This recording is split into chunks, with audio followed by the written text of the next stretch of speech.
Hello mga kainday. Ulam for today. Ulam natin para lunch. Ayan, nag-adobo tayo ng manok. Ayan po. Dahil may nag-order po sa atin ng ulam. Ayan, tarya-tarya na lang po ang mangyayari sa ulam natin. At may pinapakain pa rin po tayo dito. Ayan. Basta mga kainday, always good vibes lang po tayo ha. Ano man ang pinagdadaanan natin sa buhay ay always good vibes pa rin tayo. At lagi niyong tatandaan, ano man ang marating sa buhay, magpakasimple lang.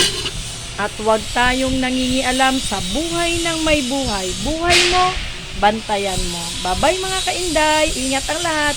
Amping kanunay. Ingat po tayo, inom tayo ng inom ng tubig. Sobrang init po. Ako po talaga, sobrang kirot ng ganyan ko. Sa sobrang init. Ayan. Kunti na lang po, ano na tayo sa ating nire-repack sa order po sa para sa Carla. Ayan.